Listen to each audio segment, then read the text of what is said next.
যতন করে বাঁধলি মাথা তাও যে বাঁকা সিথা।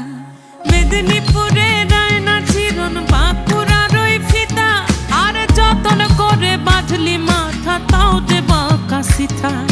পেছ পাড়ি